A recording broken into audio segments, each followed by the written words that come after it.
ዛሬ እንግዲህ በሰሜን ሸዋ የተሰማውን ሰበር መረጃና ሰበር ዜና እንዲሁም ሰበር የስልጠና ጥሪዎችን ወደ እናንተ ይዤላችሁ መጥቻለሁ። ይህ ቪዲዮ እንደደረሳችሁ ከናንተ የሚጠበቀው የስልካችሁን ስክሪን ጫን ብላችሁ በመያዝ ከታች ላይ መጡላችሁ ጓደኞቻችሁ እስከ መጨረሻው ሴንድ እንድታደርጉላቸው ነው። ለቤቱ አዲስ የሆናችሁ ፎሎ አድርጉ። የዛሬውን የባህር ዳር ምርኮኛ ብዛትና እንዲሁም የሰሜን ሸዋውን የጸጥታ ኃላፊ የግድያ ወይም ደግሞ የሰውየውን ማንነት ማየት የፈለጋችሁ ቴሌግራም ቻናላችን ላይ ገብታችሁ እንድትከታተሉን በአክብሮት እንጠይቃለን።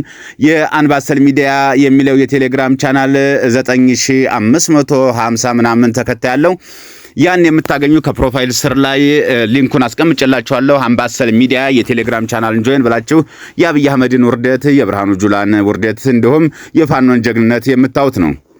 እንግዲህ ዛሬ መስማነው ጥቅምት 14 ሁለተኛ ወር 2018 ማለት ነው።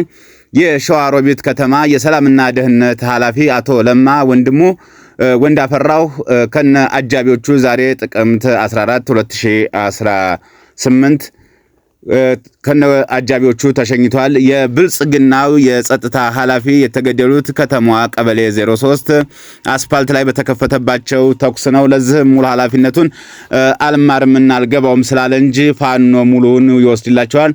ፋኖ በተደጋጋሚ የከተማ አመራሮች አይጠቅማችሁም ከፋኖ ጎን ቁሙ ቢባልም እምቢ ለነሽመልስ አብደሳ ገረድ ካልሆንኩ ብሎ ሲገረድ ወደማይቀረው ሸኝቶታል ማለት ነው። ፋኖ ይችላል። ወደ ሌላው ስንገባ ይህ እንግዲህ ሁላችሁም ታሪካዊ ጥሪ ነው። ሁላችሁም እንዳያመልጣችሁ ነው ማስታወቂያው። አፋብሃ እንግዲህ ምስራቅ አማራ ቀጠና ምኒልክ እዝ ልጅ ኢያሱ ኮር ቤተ አማራ ክፍለ ጦር ጉዳዩ የፋኖ ስልጠና ጥሪን ይመለከታል።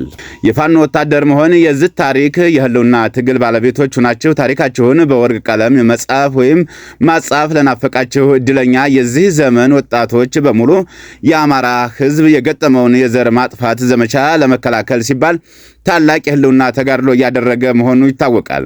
በመሆኑም ሁሉም የአማራ ህዝብ የገጠመውን ለነገ የማያስብል የህልውና አደጋ ለአንድና ለመጨረሻ ጊዜ ለማስወገድ ሲባል የአማራ ብሔራዊ ኃይል ምስራቅ አማራ ቀጠና ምኒልክ እዝ ልጅ ኢያሱ ኮር ቤተ አማራ ክፍለ ጦር የስልጠና ዝግጅቱን አመቻችቶ ጨርሷል። ስለዚህም ከቀን 15 ሁለተኛ ወር 2018 እስከ 25 ሁለተኛ ወር 2018 ድረስ ወደ ማዕከላችን መጣችሁ እንድትመዘገቡ ስንል ጥሪ እናስተላልፋለን።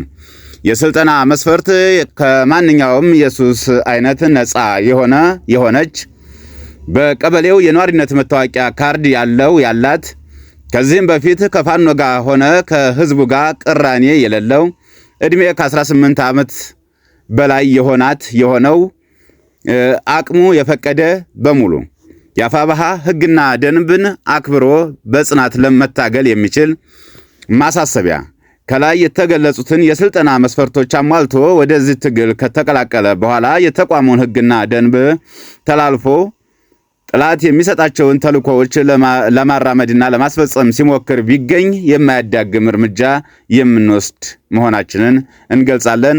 የክፍለ ጦሩ ስልጠና ዘርፍ፣ የክፍለ ጦሩ አስተዳደር፣ የክፍለ ጦሩ የሰው ሀብት። እንግዲህ ከዚህ የተረፉትን የሸዋሮቢቱና የባህር ዳሩን የዛሬውን እድል የምርኮኛ ብዛት ማየት የፈለጋችሁ አምባሰል ሚዲያ የቴሌግራም ቻናል ሊንኩ ከፕሮፋይል ስራ አለላችሁ። እዛ ገብታችሁ ጆይን እንድታደርጉ በአክብሮት እጠይቃለሁ።